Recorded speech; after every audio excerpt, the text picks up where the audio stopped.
आप सबका बहुत बहुत स्वागत है प्राइम डिबेट शो में। मैं हूं प्रदीप। दोस्तों, जैसे कि आपको पता है कि न्यूज़ क्लिक जो है न्यूज़ पोर्टल है और इनका यूट्यूब चैनल भी है। ये चाइना से इनको फंड मिलता था और ये मोदी जी के खिलाफ सिर्फ झूठे न्यूज़ फैलाते थे। और यूट्यूब में भी मैं देखता था अभिषेक शर्मा को, ये सिर्फ नेगेटिव बातें इनकी रहती थी। क्या मोदी जी ने एक भी पॉजिटिव काम नहीं किया, एक भी अच्छा काम नहीं किया? लेकिन नहीं, ये हमेशा नेगेटिव न्यूज़ मोदी जी को नीचा गिराने के लिए गलत सलत न्यूज़ चलाते रहते थे। मैं खुद भी देखता था और मैं पकड़ता भी था, लेकिन मैं क्या इनके लिए कमेंट करूं? मुझे पता है इनका साफ साफ प्रोपेगेंडा चल रहा है और उनको सपोर्ट करने वाले भी यही है। तो इस न्यूज़ क्लिक वालों पे फिलहाल कार्रवाई हो गई है और ये मेरे ख्याल से ये लंबे निपटेंगे, क्योंकि सब कुछ सबूत आ ही गया है। ऐसे ही कोई कार्रवाई नहीं करता है। तो दोस्तों, इसी पे ये डिबेट हो रही है। तो दोस्तों, आप देखोगे इस डिबेट में ये कुरकुरा जो दिख रहा है आपको साइड में, इसने रूबिका लियाकत जी के पत्रकारिता पे सवाल उठा दिया और उन्हें चाटुकार कहने लगा। तो रूबिका लियाकत जी तुझे छोड़ने वाली नहीं है। एक अमिताभ अग्निहोत्री जी है और एक रूबिका लियाकत जी है। इनके पत्रकारिता पे आप सवाल उठाओगे तो ये तथ्यों ऐसे ही आपको रगड़ेंगे नहीं है, तथ्यों के साथ अच्छे से आपको रगड़ेंगे और इतना रगड़ेंगे कि 7 पुश्तें आपकी याद रखेगी। तो ये कुरकुरा भी अब समझ गया होगा। तो दोस्तों, डिबेट बड़ी जबरदस्त है, मजेदार, आपको बहुत मजा आएगा। तो चलिए शुरू करते हैं डिबेट वीडियो। Let's start. अब मैं एक और टॉपिक पर आ जाती हूँ। संगीत रागी जी, पत्रकारिता के सर्टिफिकेट जो ये एक पूरा इकोसिस्टम बांटता है ना, कि ये वाले पत्रकार हैं और ये वाले पत्रकार नहीं हैं। इनके साथ अगर कुछ होता है तो हम ताली बजाएंगे, हम कव्वाली सुनेंगे, हम जो है पार्टी करेंगे और इनके ऊपर बड़े बड़े लेख भी लिखेंगे, बड़े बड़े वीडियोस भी बनाएंगे, तब पत्रकारिता को कोई चोट नहीं पहुंचती है। आज ओहो इतनी चोट पहुंची है पत्रकारिता को कि नील जमा हो गया ऊपर से लेकर नीचे तक। एक बड़ा सवाल यही है तौसीफ खान साहब कि जांच हो जाने दीजिए। गंभीर धाराओं में केस दर्ज हुआ है। अगर दूध का दूध पानी का पानी हो जाएगा तो सबको क्लियर हो जाएगा कि कौन वेंडेटा के तहत कर रहा है और कौन जो है देश विरोधी एजेंडा चलाने के तहत पैसे लेकर देश को बदनाम कर रहा है। क्लियर हो जाएगा ना, पर जांच तो होने दें। नहीं, देश विरोधी या बीजेपी विरोधी एक या सरकार के अंदर में करप्शन को एक्सपोज करने के लिए, ये बहुत सारे सवाल हैं। ऐसा नहीं है कि पुलिस ने अगर किसी के खिलाफ कोई केस दर्ज कर दिया तो वो जो है सच्चा केस होता है। ऐसा नहीं। आप कन्विक्शन का रेट देखिए, खुद ईडी के कन्विक्शन रेट को देखिए। ये हरासमेंट का तरीका होता है, आप और हम दोनों जानते हैं। अगर ऐसा नहीं होता, शायद अगर आप न्यूज़ क्लिक में रहते तो फिर आप एक बात बताएं कि क्या इससे अगर ये केस अगर जो होता है जर्नलिस्ट के खिलाफ, इसमें प्रेस काउंसिल ने भी कहा, क्या ये पूरे जर्नलिस्ट समुदाय के खिलाफ ये एक गलत एक्शन नहीं होगा? अगर ये मासूम है, अगर ये इल्जाम सही नहीं है तो इस पे कौशन के साथ आगे चलना चाहिए। ना तो मीडिया ट्रायल होना चाहिए और ना ही जो जिस तरीके से रेड के वक्त में जो इलेक्ट्रॉनिक्स को, गैजेट्स को जो कॉन्फिस्केट किया गया, उसका उन्हें हार्श वैल्यू भी नहीं दिया गया। वैल्यू उससे ये मतलब ये होता है कि जब आप कॉन्फिस्केट कर रहे हो तो उसमें कितना डेटा अवेलेबल है, ये उसका रिकॉर्ड बनाया जाता है ताकि आगे चल करके पुलिस उसको कोई टैंपर ना कर दे, टैंपर करके फंसा ना दे, जो कि हमेशा यही होता है। हमने देखा है ऐसे एग्जाम्पल भरे पड़े हैं तो जहां पे कोर्ट जो है पुलिस को लताड़ती है। आपने तो जांच से पहले ही इनको आपने इनोसेंट घोषित कर दिया। आपने तो ये शक जाहिर कर लिया कि हमारी पुलिस, हमारा सिस्टम पूरी तरह से करप्ट है और ये बड़े पाक साफ है। इनका जो लैपटॉप कॉन्फिस्केट किया है या मोबाइल लिया है तो हमारा सिस्टम, हमारे जो अधिकारी हैं वो उसमें कुछ ना कुछ ऐसा डाल ही लेंगे। ऐसा कैसे आप कह सकते हैं? नहीं, आंकड़ा बताता है, कोर्ट के नतीजे बताते हैं कि पुलिस क्या सिस्टम क्या करप्ट है। बहुत सारे फॉल्स केसेस लगते हैं, हरासमेंट के लिए लगाए जाते हैं। सिस्टम करप्ट, सरकार करप्ट, बीजेपी करप्ट। अगर कोई करप्ट नहीं है तो ये मासूम भोले चीन के चंदे के आरोप में गिरे हुए पत्रकार हैं, है ना तौसीफ खान? मैं ये कह रही हूं कि अगर आपको किसी की मुखालिफत, अरे भाई एक बार सवाल तो पूछ लेने दीजिए। 30 सेकंड आप ऐसे लगा देंगे तो तौसीफ साहब बोलेंगे कब?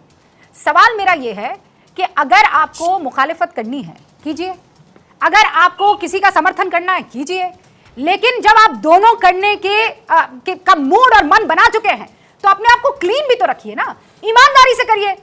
आप लोग जबरदस्ती का कुछ गड़बड़ी भी करेंगे, फाइनेंशियल तौर पर किसी दूसरे देश से पैसा भी लेंगे और आरोप आप पर लग जाएंगे तो फिर खेला तो होगा ना।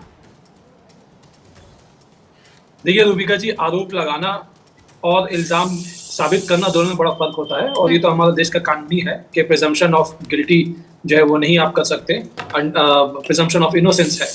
आपने बात किया चैनल को बैन करने का, तो देखिए मैं ये सारी बातें, पुरानी बातें उठाना नहीं चाहता। आप पूछ रहे हैं कि भाई क्या फर्क है, क्यों हमें बैन किया। पहला बात तो जो अभी आपके पैनलिस्ट ने कहा, बहुत सही कहा कि भाई 14 एंकर्स को बैन नहीं किए गए, उनका बहिष्कार किया जा रहा है कि हम अपने स्पोक्स पर्सन को पार्टी ने डिसाइड किया हम नहीं भेजेंगे। और क्यों नहीं भेजेंगे, आपने खुद ही इनवाइट किया। आपने कहा कि भाई अगर हम एक तरफा रिपोर्टिंग करते तो आप मेरे चैनल पे मत आइए, तो उन्होंने कहा हम नहीं आएंगे, आप एक तरफा रिपोर्टिंग करते हैं, यही वजह है कि वो नहीं आते। तो आप खुद ही सवाल करते हैं एक तरफा रिपोर्टिंग क्या होता है तौसीफ भाई? एक तरफा रिपोर्टिंग तो तब होती जब मैं आपको बोलने ना देती, एक तरफा रिपोर्टिंग होती जब मैं आपको इनवाइट ही ना करती। एक तरफा रिपोर्टिंग यहाँ पे तब हो रही है जब सरकार के प्रोपेगेंडे को, सरकार के नैरेटिव को चलाया जा रहा, सरकार के नैरेटिव में सारे बात बोले जा रहे हो और विपक्ष की बात को बोला नहीं जा रहा। आप देखिए रमेश, अभी देखिए बहुत सारी बातें हैं, मैं सारी बातों को उठा तो नहीं पाऊंगा, नहीं, टाइम बहुत लिमिटेड। मैं एक एग्जांपल आपको देता हूँ कि प्रधानमंत्री इतने बिजी पर्सनैलिटी है, वो किसी को इंटरव्यू देते नहीं। एक मौका मिला था, आप जब आपके प्रीवियस चैनल में आप थी तो आपको मौका मिला था, सवाल किस तरह के उठाए गए, आपने सवाल किस तरह के पूछे, आपने पूछा क्या आप सकते क्यों नहीं, वो तो मैं वापस पूछूंगी तौसीफ भाई, वापस पूछूंगी। क्या हाँ, ये सवाल मैं उनसे वापस पूछूंगी कि आप इतना मतलब इतना उम्र दराज होने के बाद भी ये आदमी थकता क्यों नहीं है। मैं ये सवाल डंके की चोट पर बार बार पूछूंगी क्योंकि ये सवाल जो है वो मेरा नहीं है। आप जरा अपने घर से निकलिए, गांव खेड़े में जाइए, महिलाओं को ये लग रहा था कि ये पहली बार ऐसा कोई आदमी देखा है जो छुट्टी नहीं लेता है, जो घूमने के लिए बाहर नहीं जाता है, जिसको रैलियों के बाद फौरन किसी और देश जाकर छुट्टियां नहीं मनानी होती है। ये वो प्रधानमंत्री है जो थक ही नहीं रहा है। और ये सवाल मैं कह रही हूं आपसे, मैं दोबारा पूछूंगी। अब रही बात तो एक अंश की, मैंने इंटरव्यू लिया था 1.5 घंटे का, तौसीफ खान के पास इतना टाइम नहीं था कि 1.5 घंटे का इंटरव्यू देख ले। तौसीफ खान ने वो सवाल नहीं पूछा, वो सवाल नहीं देखा जिसमें मैं पूछ रही हूँ कि अंबानी से आपका रिश्ता क्या है, वो सवाल आपने नहीं देखा जिसमें मैं उनसे पूछ रही हूँ कि राम मंदिर की तो बहुत आ गई बात, लेकिन आप मुसलमानों से आपका रिश्ता क्या है। आप जाकर सऊदी अरब के तमाम लोगों को गले लगाते हैं, लेकिन हिंदुस्तान के मुसलमानों की आप पर राय क्या है? तौसीफ खान, सवाल देखा था ये जो रुबिका लियाकत ने पूछा था? याद कौन सा है तौसीफ खान को? प्रोपेगेंडा आप चलाते हैं और मैं नहीं जानती किससे पैसा लेकर चलाते हैं आप लोग। बोला कि चाटुकारिता आपने किया, आप चाटुकारिता नहीं कहते हैं इसे, डंके की चोट पर सवाल करना कहते हैं इसे, समझे तौसीफ खान? चाटुकारिता, चमचागिरी, चिंदी चोरी उसे कहते हैं जो दूसरे मुल्क से पैसा लेकर अपने देश के खिलाफ प्रोपेगेंडा करे, अपने देश की सरकार को नीचा दिखाए, अपने देश के प्रधानमंत्री, वो सबके प्रधानमंत्री है, आपके भी प्रधानमंत्री है, और तमीज के दायरे में रहकर प्रधानमंत्री के लिए अपनी बात रखिएगा।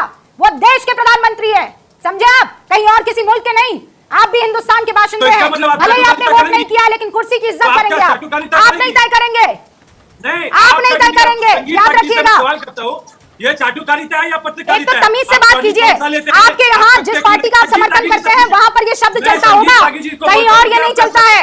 तमीज के दायरे में रहकर तौसीफ खान बात करना सीखिए आप, समझे? तो आइए ना, रेट डालिए ना, कहिए ना आपके यहाँ पर आए। अगर हम कुछ पैसा लेकर काम कर रहे हैं तो बुलाइए ना, मैं खुला चैलेंज देती हूँ, मैं खुला चैलेंज देती हूँ। अगर आपको लगता है कि मैं अपने फायदे के लिए काम कर रही हूँ और आपकी गैंग वाले पत्रकारों की तरह काम कर रही हूँ, तो डलवाइए मेरे घर पर रेड। I challenge you.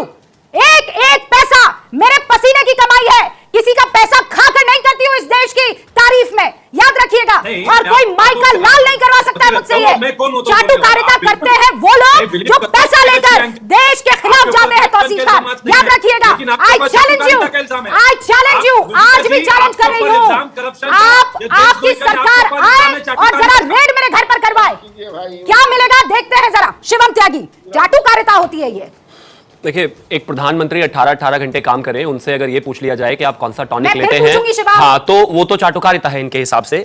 लेकिन नेटफ्लिक्स या चिल या स्पोर्ट्स खेलना पसंद करते हैं, वाह वाह वाह क्या सवाल है। दाढ़ी या बिना दाढ़ी, वाह वाह वाह क्या सवाल है। चाइनीज फूड या थाई फूड, वाह वाह वाह वाह क्या सवाल है। मतलब हद। फुटबॉल या क्रिकेट, इतने शानदार शानदार इंटरव्यू देते हो दिन रात, कभी अपना भी देख लिया करो भैया। अब दूसरा, अब प्लीज बीच में, आपकी बहन आपकी शादी आप कब करने जा रहे हैं? ये प्राइम टाइम का डिबेट हुआ करता सर, था। और भी है रामनाथ अवार्ड वाले सवाल हैं ये। सर तो लीजिए सर, प्लीज। और इसके अलावा आप किचन में जाते हैं कि नहीं जाते हैं, प्लीज रोकिए ना। मतलब ऑफ कोर्स वो प्रधानमंत्री के कैंडिडेट है, पिछले साल से वोट नहीं ले पा रहे तो हमारी गलती है क्या? खत्म।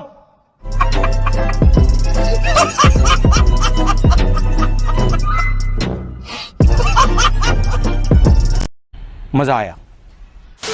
तो दोस्तों डिबेट हो गई खत्म, वीडियो हो गई पूरी। उम्मीद करता हूँ दोस्तों ये डिबेट वीडियो आपको पसंद आई होगी।